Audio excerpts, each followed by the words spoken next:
Hola amigos, bienvenidos a Arte Pregonero. Hoy hablamos de la era dorada de Hollywood. La verdad, la edad dorada de Hollywood es un periodo histórico del cine norteamericano en el que el productor se convirtió en cabeza visible de la producción y el cine se convirtió en el negocio más rentable de todos los tiempos. Por algo, Louis B. Mayer decía, el cine es el único negocio del mundo en donde el cliente paga y el empresario se queda con el producto. Y esa capacidad fantástica de generar ganancias con poca inversión fue lo que hizo que muchos empresarios e inversionistas viajaran a Hollywood y formalizaran con sus estrategias y artimañas lo que hoy conocemos como el sistema de estrellas y el sistema de estudios. Estos tipos, llegados de petroleras, bancos, ferrocarriles, industrias mineras y hoteleras, descubrieron en el cine el mejor negocio, el más lucrativo a largo plazo. Aún hoy en día se lucran sus familias y accionistas por películas que tienen más de 60, 70 u 80 años. Un negocio fantástico y que sigue en plena expansión. Desde sus inicios, por allá por 1895 hasta la década de los 20, el cine había evolucionado mucho, primero como experimento científico y antropológico, y luego como espectáculo, y ya había pasado por muchos tropiezos, y ya se había levantado de las cenizas un par de veces, pero fueron dos hechos concretos los que hicieron que el cine se convirtiera en industria. La primera fue la llegada del cine sonoro y la capacidad con ello de abaratar costos. Ya no había necesidad de mostrar a Roma. Ahora, solo con decirlo era suficiente. La revolución del sonido en el cine es tal vez el paso más grande que el audiovisual ha tenido en toda su historia. Desde ese momento, cuando el cantante de jazz se estrenó, las cosas nunca volvieron a ser iguales. Wait a minute, you ain't heard nothing yet. Wait a minute, I tell you ain't heard nothing. El segundo hecho fue la Gran Depresión vivida en Estados Unidos por allá por el año 1928. La crisis, que llevó a la quiebra a cientos de miles de personas, sirvió para que la industria se depurara, se limpiara de entusiastas y que solo los sabios, los corredores de largo aliento se pudieran destacar. Con la falta de dinero, muchos quebraron y vendieron sus empresas pequeñas a unas grandes corporaciones de producción que hicieron su trabajo mercantil. Esas fueron los estudios. Cada estudio, con empresarios de renombre a la cabeza, desarrolló un estilo de producción en masa que convirtió al cine en producto consumible. Historias lineales, simples, entendibles, personajes definidos, buenos y malos, tramas sencillas, nada complejo, actores y actrices que fueron convertidos en ídolos, en leyendas sin mito y en dioses sin paraísos. Ganchos comerciales por aquí y por allá, publicidad desbordada y el placer que se convirtió en trabajo. Ese fue el gran aporte de esta era, que tuvo su gran esplendor entre las décadas del 30 y los 50, pero que aún hoy tiene resquicios y se pueden sentir sus fauces devorando corazones y taquillas. En esta era no fueron tan importantes los actores, los directores o incluso las películas. Lo que realmente movió la historia fueron los estudios. Así que vamos con los 10 estudios principales de la era dorada de Hollywood. Número 1. MGM. La Metro-Goldwyn-Mayer se fundó por fin después de muchos intentos en 1924. Los fundadores aportaron todo su valor. Marcus Loeb, un multimillonario dueño de Metro Pictures, puso el dinero y parte de su personal técnico. Samuel Goldwyn, dueño de Goldwyn Pictures, tenía dos cosas que a los socios les interesaba en extremo. Primero, el estudio más grande de cine del momento, y segundo, a Leo el León, la insignia eterna de la compañía, y Louis B. Mayer, dueño de Louis B. Mayer Pictures, un hombre que tenía un talento único y especial para encantar estrellas y ponerlas a bailar a su compás preferido.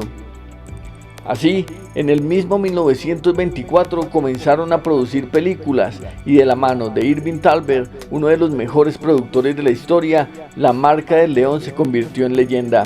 el sistema de producción empresarial funcionó a la perfección, aprovechando los escenarios para 3 o 4 películas al tiempo. También a los técnicos y a los artistas que bailaban de aquí para allá entre las bodegas repartiendo razones y paquetes que llegaban a tiempo para los rodajes. Las estrellas recibían un contrato que les aseguraba fama y fortuna, aunque eso sí, también las limitaba a otras cosas, como no poder ser dueños de su propio tiempo y de sus propios destinos, y a estar dispuestas en carne viva a la compañía.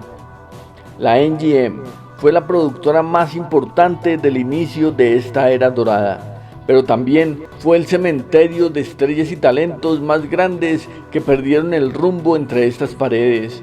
Tal fue el caso de Buster Keaton, que perdió toda su moral y terminó acompañando a Jimmy Durante en unas interpretaciones vacías y unas películas cómicas muy inferiores al talento del gran Buster. Sin embargo, también hay que reconocer que ese temperamento férreo de Louis B. Mayer y la disciplina de Irving Thalberg contribuyeron a que el cine de la época creciera como espectáculo y que los espectadores tuvieran todo el talento entregado a su consumismo. Durante la época dorada, la marca del león nos entregó piezas únicas y maravillosas como El Mago de Oz con su mítica Dory, interpretada por la sufrida Judy Garland, o esa arriesgada obra de Tom Browning llamada Freaks. Aunque la joya de la corona se completó con obras indispensables como Lo que el viento se llevó, ganadora del corazón de millones, convirtiéndose en la película más costosa, pero también en la más taquillera de la historia. A este tremendo éxito siguieron películas igual de espectaculares, como Un día en las carreras con los hermanos Marx, de los que ya hablamos en otro video y que los invitamos a ver. Gaslight, con la hermosa Ingrid Bergman. Julio César, una de las piezas más grandes de la interpretación, con Faldas y a lo loco de Billy Wilder. Quo Vadis, Cantando bajo la lluvia, y la insuperable Ben-Hur, con Charlton Heston. Sin duda, una de las empresas más importantes e insignes de Hollywood, que fue capaz de producirlo todo, y que aún en épocas bajas sigue siendo igual de importante, pero que en aquella época brilló con luz propia, todo bajo el régimen de su eterno lema, Ars Gratia Artis, el arte para el bien del arte. Número 2. Warner Brothers Pictures. Los hermanos Warner, Sam, Jack, Harry y Albert, venían de una familia muy pobre de Europa Central. Su padre se dedicaba a hacer zapatos y su mamá a cuidar de la familia. El más grande de los hermanos, Samuel, logró entusiasmar al resto y los ilusionó con el cine y sus posibilidades de libertad. Jack, en cambio, vio en ello no solo el divertimento, sino también la oportunidad de un buen negocio. Así, arrancaron su carrera en 1918, hicieron su primer película, una exitosa película bélica llamada Mis 4 años en Alemania, que hablaba de los horrores de la guerra y de la desdicha de los soldados. La película fue un éxito total, por ser tan real y tan cercana a la verdad que vivían en medio de la guerra. Con el dinero de esta película viajaron a Hollywood y comenzaron a ganar terreno, en todo sentido, creciendo significativamente y siempre aferrados a la premisa de la realidad como mayor inspiración para el drama. Todo iba según el plan, eran respetados y seguidos, pero Sam sabía que si querían triunfar de verdad, tenían que dar un golpe sobre la mesa. Fue así como se dedicó a buscar quién pudiera colocar sonido en las películas, hasta que se encontró con la empresa Vitaphone, un sistema de grabación de sonido que en ese tiempo era experimental, pero que ya estaba listo para usarse. Se puso a la tarea de crear la primera película sonora y lo logró. Y en 1927 se estrenó El cantante de jazz. Aunque para desgracia de todos, Sam, aquel soñador de la familia, aquel visionario por excelencia, murió unos meses antes del estreno de su gran sueño. Con El cantante de jazz, Warner Bros. Tuvo el impulso y el impacto que quería. Ahora, con Jack a la cabeza como presidente y director del estudio, Lograron crear piezas en serie siempre con la realidad de las calles pegadas a las pantallas. Sus estrellas no eran ídolos inalcanzables, sino personas de carne y hueso, de esas mismas que se encontraban por ahí, que se enriquecían inesperadamente y que morían en alguna esquina oscura. El cine negro fue la impronta de la casa, el sello, al igual que ese gigantesco tanque de agua que lo representó desde su momento. Sus películas reflejaban el día a día y el sentir pesimista del éxito. Películas como El enemigo público, Ángeles con caras sucias, Los violentos años 20 y Jezebel conquistaron corazones. Pero no solo eso, El halcón maltés y Casablanca, ambas protagonizadas por Humphrey Bogart, son pruebas fehacientes de ello. Aunque no podemos decir que los ladrones y los detectives fueron el único tema de la compañía. También se dedicaron a obras sublimes como Robin Hood, aquella gran aventura con Errol Flynn, y eso sin contar su rama de animación, que también nació por aquella época de los 30, con personajes tan memorables como Bugs Bunny, Porky, el Pato Lucas y todos esos amigos. En esa serie de cortos titulados Merry Melodies, todo un clásico del cine y de la industria. Número 3. 20th Century Fox. En 1935, con el sistema de estudios y de estrellas ya en marcha, con la muerte de Sam Warner y la pelea entre los hermanos, con el control y la fusión de Samuel Goldwyn y Louis B. Mayer, y con la muerte de Marcus Loeb, dueños de la Metro, los intereses se concentraron en crear una nueva casa productora que sirviera de tapadera para viejas estrellas y de semillero de nuevos talentos. Aprovechando la debilidad de William Fox, fundador de Fox Film Corporation, que perdió casi toda su fortuna con la Gran Depresión, Joseph Chen, presidente de United Artists, creó la compañía 20th Century Pictures, con la única intención de servir de cajón para que William Fox se aliara a él y así poder tener el control de más de 500 salas de cine a lo largo de Estados Unidos. La jugada salió mucho mejor de lo esperado. Joseph Chen dejó la presidencia de United Artists y se convirtió en el dueño de la nueva 20th Century Fox. Y no solo eso, sino que también tuvo la fortuna de encontrarse con Darryl Zanuck, antiguo director creativo de Warner Brothers. Los dos se dedicaron a realizar películas con poco presupuesto, pero con gran calidad técnica. Fue así como rápidamente conquistaron las masas y comenzaron a ganar dinero de verdad. Construyeron en Beverly Hills el estudio más moderno del momento, con el sonido más moderno y las estrellas más jóvenes y más atractivas. Sus películas sobre todo estuvieron enfocadas en el género de aventuras, conquistando el interés de los espectadores y generando ganancias nunca antes vistas. Las mujeres hermosas tuvieron un papel importante en la edad de oro de este estudio. Por ejemplo, Jean Tierney en Laura y en El fantasma y la señora Muir, Constance Bennett en Moulin Rouge y la jovencísima Shirley Temple ayudaron a consolidar el estudio. Pero fue una mujer en particular la que llevó a 20th Century Fox a convertirse en leyenda, y esa mujer fue Marilyn Monroe. Sus comedias, sus dramas, sus grandes obras, que también se pueden ver en un video dedicado a ella, hicieron que las letras doradas de la intro se convirtieran en indispensables para el cine. Películas como Cómo casarse con un millonario, Los caballeros las prefieren rubias, Niágara o Río sin retorno hicieron célebre a la compañía, que a medida que avanzaba también iba conquistando estrellas nuevas y corazones nuevos. Viva Zapata, Sábado Trágico o Anastasia con Ingrid Bergman le permitieron al estudio ganar tremendos premios y convertirse en la empresa más relevante del momento en Hollywood y una de las más exitosas de toda la historia. Número 4. Paramount Pictures.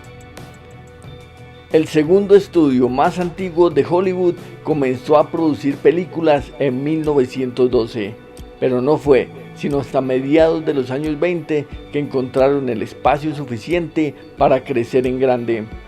Paramount recibió el primer Oscar de la historia a Mejor Película con ese increíble y magnífico film bélico llamado Alas.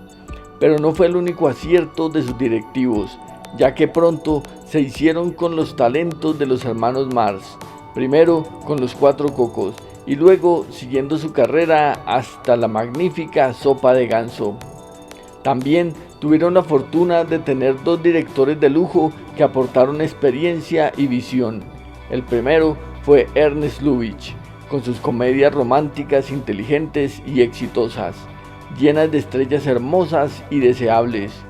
Y el segundo fue el mítico Cecil B. DeMille, al que el gusto por las superproducciones lo convirtió en legendario. Películas como Los 10 Mandamientos o Sansón y Dalila daban fe de ello. Y para completar, en la década de los años 50 se les unió la leyenda de Alfred Hitchcock, en pleno resplandor, que nos dio películas fundamentales como La Ventana Indiscreta, Vértigo, Psicosis o Los Pájaros. Y también otras películas célebres como Sunset Boulevard, Los Viajes de Sullivan o los cortos animados de Popeye el Marino y Betty Boop impulsaron a este estudio hasta la fama ilimitada que hoy en día aún posee. Sin duda, la montaña más célebre que el cine ha conquistado. Número 5. Columbia Pictures. Hoy en día es uno de los estudios más importantes del mundo. Sin embargo, Columbia Pictures comenzó como una pasión de los hermanos Coen. Al principio hacían solo proyectos pequeños con las uñas y era tanta la burla de los otros que estaban desesperados. Pero gracias a la tenacidad de Harry Cohn lograron sostenerse en las crisis tanto económicas como sociales y fueron adquiriendo estrellas y escenarios poco a poco. Contrataron y tuvieron fe en nuevos talentos y uno de ellos los llevó a la cima inalcanzable. Ese fue el director Frank Capra, el que le dio el primer gran éxito a la compañía con la película Sucedió una noche, del año 1934 y que ganó el Oscar a Mejor Película. De ahí en adelante, la compañía aumentó las apuestas, enfocándose en un cine más dramático, más elaborado argumentalmente, más duro con los actores y más exigentes con la producción. Los resultados se notaron desde el comienzo. Películas como Horizontes Perdidos, Caballeros sin Espada o Solo los Ángeles tienen alas sirvieron de escalón para el crecimiento del estudio, que encontró en los años 40 y con la hermosa figura de Rita Hayworth la estrella que buscaba. Legendarios son los títulos de Hilda junto a Glenn Ford o La Dama de Shanghái junto a Orson Welles. Columbia Pictures demostró que el sueño americano también era posible en el cine, convirtiéndose en una empresa poderosa desde la humilde ubicación por la que tuvieron que pasar sus fundadores. Lo que demuestra que el sistema de estudios y el de estrellas, con buena intención y buena disciplina, fue posible para todos en su momento. Columbia Pictures inició siendo parte de los 3 estudios pequeños, junto a Universal y United Artists, aunque hoy en día es parte de los 5 estudios más poderosos del mundo entero. Número 6. Universal Pictures. Universal Pictures es el estudio más antiguo de Estados Unidos y el tercero más viejo después de Gaumont y Pathé, ambos vigentes y ambos franceses, que iniciaron casi con el cine mismo. En 1912, Karl Laemmle, un empresario alemán, se asoció con múltiples socios de distintos países. De ahí sacó el nombre de Universal y construyó este estudio que sería ejemplo para el resto de estudios y de empresas en el mundo. Dentro de los cambios elementales que hizo Laemmle fue el de poner el nombre de los actores y los directores en las películas, generando interés sobre ellos y comenzando así el sistema de estrellas, el Star System. Con el paso del tiempo, Universal seguiría creciendo, pero no pudo hacerlo al ritmo de los grandes estudios por la carencia de salas de cine. En los años 30, el mando del estudio pasó a manos de Carl Laemmle Jr., un joven visionario que encontró en los monstruos y en el terror la mina de oro que estaban buscando. El Dr. Frankenstein, Drácula, el Hombre Lobo, el Hombre Invisible y la Momia conquistaron el mundo y sembraron las bases de un género que aún cotiza alto en el mercado. Aunque eso no fue suficiente, y de la mano de directores como William Wilder y Orson Welles lograron el respeto merecido. Cintas tan aclamadas como Sin Novedad en el Frente, Sed de Mal, Perversidad o Sabotaje muestran los galones de su éxito. Además, y como era costumbre, buscaron en la animación otro recurso técnico y económico que funcionara. De este estudio salió El Pájaro Loco y sus amigos. Considerado uno de los estudios más grandes de la historia, Universal ha aprendido a levantarse de sus problemas para convertirse en eterno, y hoy en día es el estudio más taquillero de la historia del cine. Número 7. RKO Radio Pictures. Con la llegada del cine sonoro, las posibilidades de tener un estudio o productoras se cerraron. El costo del sonido era demasiado y solo pocos podían con el gasto. Por casualidad, la Radio Corporation of America tenía un sistema de sonido de gran calidad, pero no tenía productora. Entonces apareció Joseph Kennedy, un productor pequeño pero efectivo. Solo faltaban las salas, que llegaron con la inclusión de la sociedad Key Albee Orpheum, una cadena de teatros de vodevil que también quería entrar al mundo del cine y al negocio por la puerta grande. Todos ellos se reunieron y formaron la mítica RKO Radio Pictures, y lo hicieron en el mejor momento. Además, lograron conseguir el apoyo de David Olszewski, uno de los hombres que más sabían sobre el cine en ese momento. De la mano de Selznick, la RKO comenzó a cosechar éxitos, incluyendo la magistral King Kong, y luego, como si se tratara de una enorme casualidad del destino, en el camino del estudio apareció Fred Astaire, y para completar el pastel, apenas unos años después, apareció Ginger Rogers, formando con Astaire la dupla de bailarines más importante de la historia del cine. Y por si eso fuera poco, por si quedara algo, en la década de los 30 y los 40 ayudó a distribuir los cortos animados de Walt Disney, con Mickey Mouse y el Pato Donald a la cabeza, así como sus primeras películas clásicas, Blancanieves, Pinocho, Dumbo, La Cenicienta o Peter Pan. Y como si eso fuera poco y quedaran con ganas de más, ayudaron a producir la mejor película de la historia para muchos, El Ciudadano Kane de Orson Welles, en las que se burlaban del magnate William Hearst. Y para cerrar el pastel, y como si todavía eso no fuera suficiente, hicieron y le permitieron al multimillonario Howard Hughes hacerse con el control del estudio y convertirse en jefe de proyectos hasta que lo llevó a la quiebra y terminó la compañía en 1957. Todo un mito alocado, desde su inicio hasta su final, pero sin duda una de las mejores compañías de cine de toda la historia. Número 8. Por desgracia, muchos de estos estudios usaron su poder para hacer otro tipo de cosas distintas a la creación artística. Por lo general, y como vemos, el dinero fue la base del éxito de esta era. Fueron muchísimos más las personas interesadas en hacer dinero y en llevar al espectáculo a un nivel superior que en llevar al artista a un respeto permanente.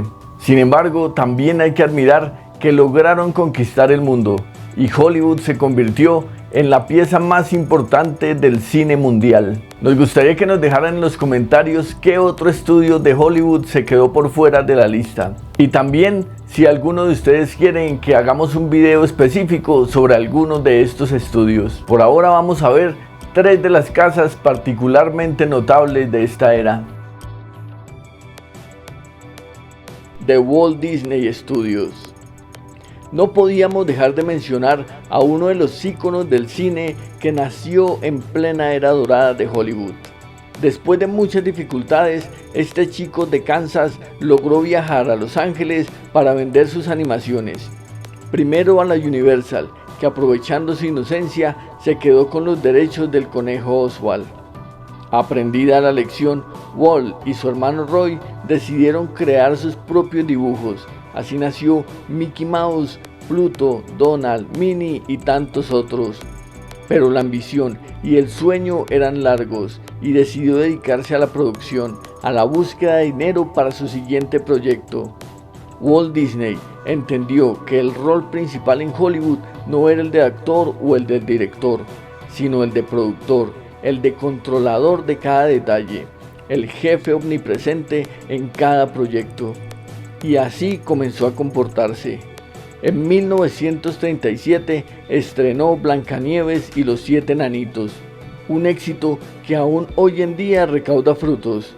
Y aliado con la RKO para la distribución, el estudio de Walt Disney llevó a la animación comercial a puntos que nadie había tocado y que aún hoy en día son difíciles de alcanzar.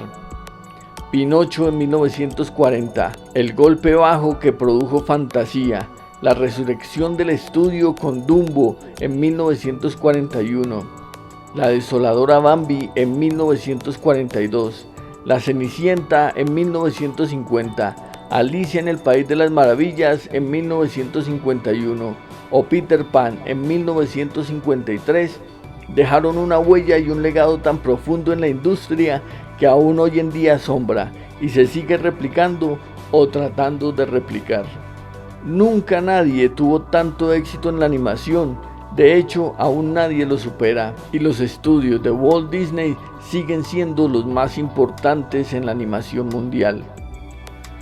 La técnica, la perseverancia y la constante evolución son marcas de la casa y son la representación de la cultura yankee al extremo máximo. Número 9. United Artists Productions. El cine era joven en 1918, pero ya tenía tremendas leyendas, la mayoría involucradas en contratos absurdos y sujetos a condiciones deplorables. Es así como 4 de las principales estrellas de la época, Charles Chaplin, Mary Pickford, Douglas Fairbanks y el director D.W. Griffith, hartos de tener que ver sus trabajos mancillados y sus esfuerzos perdidos, se aliaron para crear esta compañía pequeña pero que sirviera de soporte legal a la hora de defender su independencia artística. La cosa no cayó bien en ninguna compañía de la época, por eso la United Artists nunca logró despegar del todo. Sin embargo, vivió sus momentos dorados de la mano de sus estrellas. Allí nacieron obras tan impresionantes e indispensables como Luces de la Ciudad, Tiempos Modernos o El Gran Dictador, Kiki con La Novia de América, y luego, tan solo una década después, en 1935, esa legendaria película llamada La Diligencia, de John Ford, y solo unos años después, Cyrano de Bergerac, con aquel gran José Ferrer, que fue el primer hispanoamericano en ganar el Oscar a Mejor Actor. Y así siguieron cosechando títulos y reconocimientos. United Artists siempre fue considerado una empresa pequeña. Sin embargo, el valor por el talento, por la alternativa, por el punto de vista, consiguieron que la productora se convirtiera en pieza fundamental de la industria. Nido de talentos, desde el propio Chaplin hasta el 007, desde la bella Pickford hasta la hermosa Adrian de las películas de Rocky, desde el indispensable Griffith hasta el único John Ford. Por desgracia, el telón para la United Artists se bajó en 2010. Recemos para que un milagro vuelva a abrir la puerta de este milagro en sí. Número 10. American International Productions. Y para cerrar, vale la pena mencionar esta compañía que fue la fundadora de las películas de serie B, un cine dentro del cine que hizo época y que se inició durante la era dorada de Hollywood. La American International Productions fue la más popular de las casas productoras que no tenían intereses definidos y que su único interés era ganar mucho invirtiendo poco. Por sus puertas pasaron talentos tan llamativos como Roger Corman y actores tan indispensables como Vincent Price, Boris Karloff, Bela Lugosi, Jack Nicholson o Peter Fonda. Se suele discriminar al pequeño, al que carece de nombre o de premios, pero este no debe ser el caso de esta productora. Aquí se luchó codo a codo con los grandes y algunos de estos títulos dejaron una huella imborrable, como La caída de la casa de Usher, El cuervo, Pánico infinito, La mujer vudú o Escuela de señoritas. Una muestra por dónde fue el camino de esta peculiar casa de producción cinematográfica, pero que contribuyó a dejar una huella imborrable en la historia del cine. Poco presupuesto, poco cuidado, poco talento, pero mucho corazón. Así se pueden definir las películas de la American International Productions. Semillero de grandes figuras y guardián de leyendas olvidadas, la AIP, como se conoció en su momento, tuvo su auge en los años 50 y comienzos de los 60, demostrando que el sistema funcionaba para todos y que el público podía emocionarse con casi nada. Una gran historia iniciada por allá en el año 1954 y que terminó 25 años después, en 1979. No sin antes haber disfrutado de la fiesta y haber dejado un legado de grito independiente que aún hoy se escucha y se admira.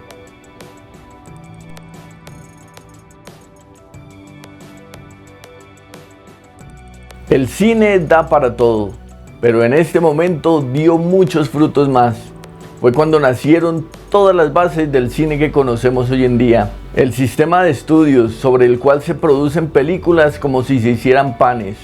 Y también el sistema de estrellas, que aún hoy en día sigue vigente, incluso mucho más que antes. Millones y millones de personas siguiendo a alguien tan defectuoso o más que la propia masa. Y todo eso nació en esta época, en la época en la que el nombre, la fama y la figura se convirtieron en trascendentales. La era dorada de Hollywood es una de las épocas más importantes del cine, porque logró hacer del cine una industria y de los sueños el material con el que se llenaron las cuentas bancarias. Su legado será perpetuo. Gracias por ver el video, por comentar, por darle me gusta, por suscribirse y nos vemos en el próximo video. Comente, comparta y suscríbase. Suscríbase.